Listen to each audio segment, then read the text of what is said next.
कीरत पट्टी ग्राम सभा मौजूद हैं और 12 साल का एक महेंद्र लड़का जो है एक रोबोट बनाता है, तैयार करता है, अपनी प्रतिभा को निखारने की भरपूर कोशिश करता है और एक राह भी ताकता है कि हमारे दरवाजे पे लोग आएंगे और कहीं ना कहीं हमें आगे बढ़ाने का जो प्रोत्साहन है उसको भी बताएंगे, दिखाएंगे। लेकिन क्या कुछ हो पाया है ये जानकारी हम देंगे, लेकिन फिलहाल आपको उस अनमोल हीरे से मिलाते हैं जो कुशीनगर के लाल के नाम से आजकल जाने जा रहे हैं। तो सीधा परिचय उन्हीं के साथ कराते हैं और पूरी कहानी संघर्षों का जो right hand up, left hand up,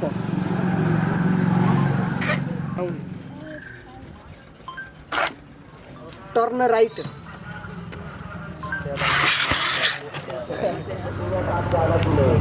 गो बैकवर्ड,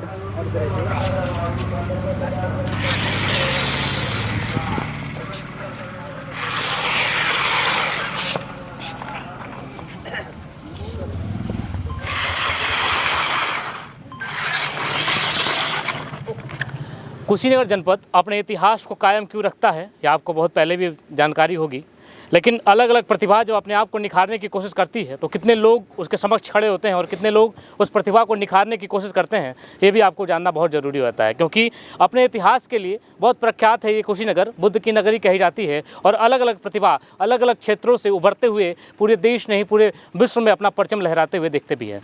लेकिन आज फाजिल नगर विधानसभा 332 है ये और यहाँ मौजूद है कीरत पट्टी ग्राम सभा में। यहाँ भी एक प्रतिभा है जो अपनी प्रतिभा को निखारने की भरपूर कोशिश करता है, लेकिन कहीं ना कहीं किसी अभाव में दब जाता है। और आखिर कब तक दबा रहेगा प्रतिभा? तमाम जब चुनाव हुए थे, आप विधानसभा चुनाव में देखे होंगे कि तमाम दावेदार जब आए हुए थे तो उन्होंने बहुत लंबी लंबी बातें कही थी और उन्होंने प्रतिभाओं को निखारने का प्रमुख मुद्दा भी रखा था। इंटरव्यू में हमने भी दिखाया होगा आपको, सैकड़ों का इंटरव्यू दिखाया होगा और लगभग कहीं ना कहीं आपको ये बात बहुत तेज़ी से सामने आई होगी कि जो नेता जनप्रतिनिधिगण थे वो कहे थे कि हम प्रतिभाओं को निखारने की और उसको समक्ष बैठाने की, आगे उसकी प्रतिभा को उभारने की भरपूर कोशिश करेंगे। लेकिन क्या हो पाया है इस संदर्भ में बात करेंगे। फिलहाल कीरत पट्टी ग्राम सभा मौजूद हैं और 12 साल का एक महेंद्र लड़का जो है एक रोबोट बनाता है, तैयार करता है, अपनी प्रतिभा को निखारने की भरपूर कोशिश करता है और एक राह भी ताकता है कि हमारे दरवाजे पे लोग आएंगे और कहीं ना कहीं हमें आगे बढ़ाने का जो प्रोत्साहन है उसको भी बताएंगे, दिखाएंगे। लेकिन क्या कुछ हो पाया है ये जानकारी हम देंगे, लेकिन फिलहाल आपको उस अनमोल हीरे से मिलाते हैं जो कुशीनगर के लाल के नाम से आजकल जाने जा रहे हैं। तो सीधा परिचय उन्हीं के साथ कराते हैं और पूरी कहानी संघर्षों का जो सफ़रनामा है, आखिर उन्होंने कैसे तय किया है, क्या कुछ बनाया है। और शायद ये पहला प्रोजेक्ट नहीं है, ग्रामीणों के अनुसार, इनके घर वालों के अनुसार और तथा तमाम लोग जो बताते हैं कि इससे पहले भी इन्होंने तमाम चीज़ों का आविष्कार किया, आविष्कार नहीं कहेंगे, बनाने की कोशिश किया और बनाया भी। तो सीधे तौर पे उनसे मिलते हैं, मुलाकात करते हैं और जानते हैं कि आखिर संघर्षों का जो सफ़रनामा है कैसा रहा, किस तरीके रहा। महेंद्र जी, बहुत बहुत स्वागत है आपका और बहुत बहुत बधाई भी आपको। जी थैंक यू। कैसे संघर्षों का जो सफ़रनामा कहें, कैसे रोबोट आपने तैयार किया? एज क्या है आपकी बता? मेरा एज अभी 12 साल का है और मैं 8वीं क्लास में पढ़ता हूँ। कौन से स्कूल में पढ़ते हो? राधा कृष्ण इंटरमीडिएट कॉलेज कोकिल पट्टी में स्कूल है ये, यहीं पे पढ़ते हैं हम। तो रोबोट जब आपने बनाया तो क्या दिमाग में आया, क्या माइंड सेट रहा उस समय?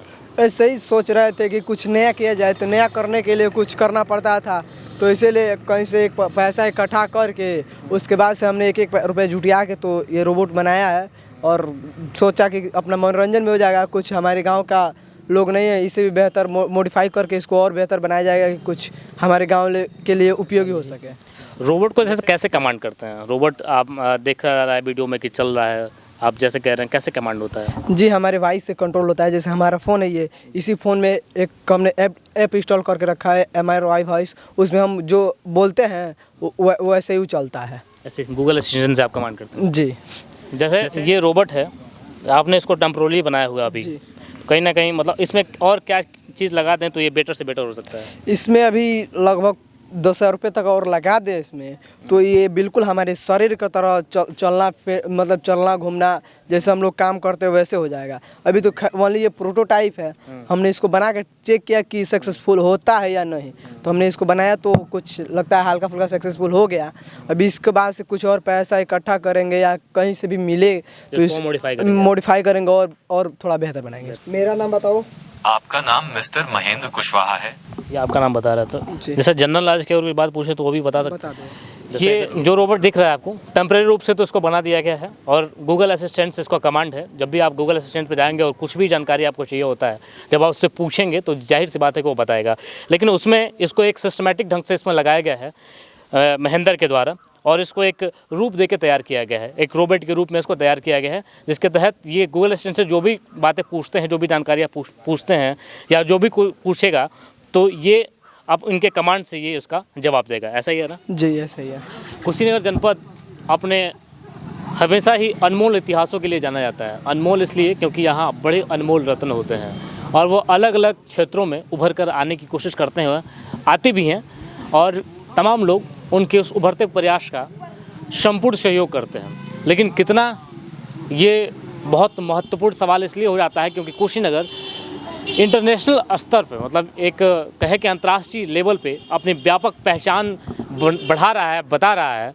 वहीं जब किसी प्रतिभा को निखारने की ज़रूरत होती है तो कितने लोग कुशीनगर से आगे आके उसका सम्मान बढ़ाते हैं, उसके शान में चार चांद लगाते ही बात जानना ज़रूरी था। बहुत, अगर संघर्षों के सफ़रनामे की बात करें तो बहुत कैसा फैमिली बैकग्राउंड क्या है, किस तरीके से आप पढ़ते लिखे, क्या संसाधन है घरों पे, इस पर भी थोड़ा बातचीत करना। हम पढ़ते हैं इस समय। पहले हम तो यहाँ लगभग 5-6 तक यहाँ हम प्राइमरी स्कूल में पढ़े हैं। उसके बाद से हम प्राइवेट में पढ़ते हैं यहाँ राधा कृष्ण इंटरमीडिएट कॉलेज कोकिलपट्टी में, जहाँ 280 रुपये फीस लगता है। और पहले हम लोग पास तो उतना था नहीं कि हम लोग अच्छे स्कूल में पढ़ सके, कुछ अच्छे कर सकें। इस समय भी उतना तो है नहीं, लेकिन कभी काल हमारा एक चाय की दुकान चलता है, वहाँ से कुछ अपना पेट का खर्चा और कुछ ऐसा भी सब चल जाता है इस समय भी। अच्छा, क्या जैसे अपने जनपद में तमाम जनप्रतिनिधि हैं, उनसे लगता है कभी कि उम्मीद होती है, जागृत होती है कि हम जिस क्षेत्र में काम कर रहे हैं या हमारे पास जो प्रतिभा है उसको निखारने की कोशिश करें, ये जो नेता वर्ग होता है या फिर जो आला अधिकारी होते हैं वो?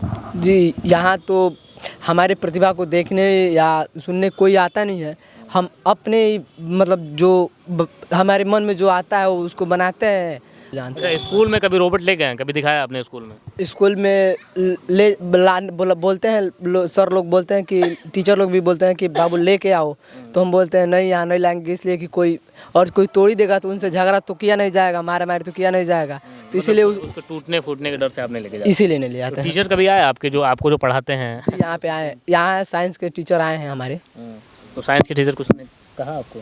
जी, बोला कि बाबू ऐसे ही संघर्ष करते रहो और आगे बढ़ो, जो तुम्हारा सहयोग होगा वो हम करेंगे। सब जैसे वीडियो आपका वायरल हुआ था जी रोबोट का, तो उसमें एक बात कही गई थी कि जैसे स्कूल में आप पढ़ते हैं उस स्कूल ने आपकी फ़ीस माफ़ कर दी है, या फिर किसी स्कूल ने भी कहा था कि वो आपको 12th तक जहाँ तक पढ़ेंगे वहाँ तक पढ़ेंगे। क्या ये सत्य है या फिर ऐसे ही, मतलब ऐसे अभी कोई सूचना है आपके पास कि बस नहीं ऐसे ही चल रहा है? नहीं, हमें फ्री में तो कोई पढ़ाएगा नहीं। इस समय फ्री का ज़माना तो रह नहीं गया है।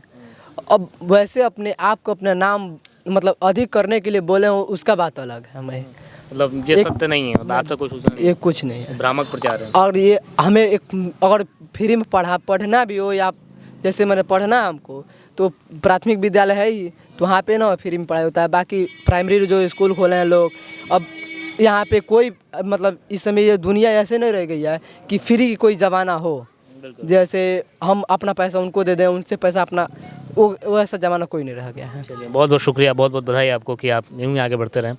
आपके परिवार से भी, आपके पिताजी से मैं चाहता हूँ कि बात कर लूँ एक बारी। जब इंसान रोज़मर्रा की ज़िंदगी का जोहद्दत करता है, अपनी ज़िंदगी का पहिया चलाने के लिए, अपनी रोज़ी रोटी चलाने के लिए, घर परिवार में जब लोग बढ़ते हैं, बच्चे पढ़ने लायक हो जाते हैं, तमाम खर्चे बढ़ जाते हैं एकाएक, और अगर कोई प्रतिभा हमारे घर में होता है तो उसको निखारने की भी जिम्मेदारी हमारे ऊपर होता है, उसका दायित्व होता है, उसकी जिम्मेदारी होती है। तो महेंद्र के पिताजी हैं आप, तो बहुत बहुत आपको शुभकामनाएं, बधाई आपको जी।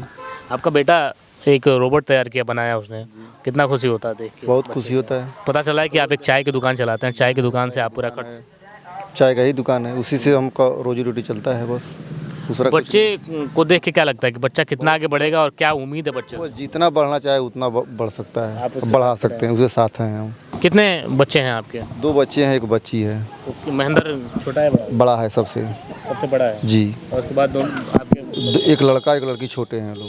तो महेंद्र का जैसे वो बताया जा रहा है कि वो विकलांग भी है? हाँ, विकलांग है वो, शुरू से ही विकलांग है? शुरू से ही बिना, जिसका जन्म हुआ उसी दिन से वो विकलांग है। मान लीजिए हमारा गरीब आदमी है, झोंपड़ी है, देख लीजिए सामने आपको दिख रहा है, और चाय की दुकान चलता है, तो उसे शाम को चावल दाल चाहे नमक रोटी जो भी मिलना है मिल जाता है। और जिस दिन दुकान बंद रहा उस दिन के लिए सोचना पड़ता है। और मान लीजिए इससे पहले विधायक जी हैं, चाहे मान लीजिए ब्लॉक प्रमुख जी हैं, चाहे सांसद जी हैं, चाहे जिला पंचायत जी हैं, चाहे श्रीमान जी मुख्यमंत्री जी हैं, इस बात को नहीं सुने अभी तक। गरीब को बात कोई सुनने वाला नहीं है। मान लीजिए जब चुनाव आएगा तो वो लोग वोट मांगने के लिए आते हैं सर, इसके अलावा कोई देखने नहीं आता है 5 साल में क्या हुआ जनता को। चुनाव का जब समय था तो हमने खुद इंटरव्यू किया था तमाम फाजिल नगर के दावेदारों का, जिसमें कहा गया था कि हम प्रतिभाओं के क्षेत्र में अलग अलग काम करेंगे, प्रतिभा निखारने की बात करेंगे। और किसी भी दावेदार से पूछ लीजिए, चाहे वो ग्राम प्रधान हो, बीडीसी हो, जिला पंचायत सदस्य हो, आपका सांसद, आपके विधायक या फिर ABCD जो भी आपको जनप्रतिनिधि देखने को मिलेगा, जिससे भी पूछेंगे आपको सामने यही बात की जाएगी कि हम प्रतिभाओं को निखारने का जिम्मेदारी अपने कंधे पर रखते हैं। यानी पूरी की पूरी जो कहानी है आप एक आडंबर के रूप में उनके साथ सुन सकते हैं, लेकिन हकीकत में और ज़मीनी स्तर पे क्या कुछ होने वाला है ये जानना बहुत ज़रूरी होता है। फिलहाल जिस रोबोट की कहानी और जिस लड़की की कहानी हमने आपको पूरा दृश्य के साथ दिखाया था, ये भी जानिए कि यहाँ अभी तक कोई जनप्रतिनिधि नहीं आया। ऐसा नहीं है कि वीडियो उन तक नहीं पहुंचा होगा, वीडियो ज़रूर पहुंचा होगा, क्योंकि तमाम लोगों ने इस वीडियो को पहुंचाया है और ये वीडियो काफ़ी वायरल है पूरे कुशीनगर जनपद में। कुशीनगर जनपद भी नहीं, आसपास के तमाम क्षेत्रों में, हालांकि बिहार में भी बिहार के तमाम रिपोर्टर यहाँ आके इसकी रिपोर्टिंग करके भी गए हैं। तो अलग अलग क्षेत्रों से लोग आए हैं प्रतिभाओं को दिखाने के लिए, और जिनको देखना चाहिए, जिनको आगे बढ़कर ये बताना चाहिए इस संघर्षों की कहानी में अपना दायित्व का निर्वहन करना चाहिए, जिनको साथ खड़े होकर ये जिम्मेदारी का निर्वहन करना चाहिए कि हमारे क्षेत्र का जो लड़का है महेंद्र, 12 साल की उम्र में उसने इतनी बड़ी उपलब्धि हासिल की, इतना बड़ा काम किया, तो उसका सहयोग करें। तो देखते हैं कि आखिर जनप्रतिनिधि कब तक आते हैं, इसका भी इंतजार रहेगा। फिलहाल के लिए इजाज़त दीजिए। मैं हूँ विकास श्रीवास्तव और कैमरे पे कन्हैया।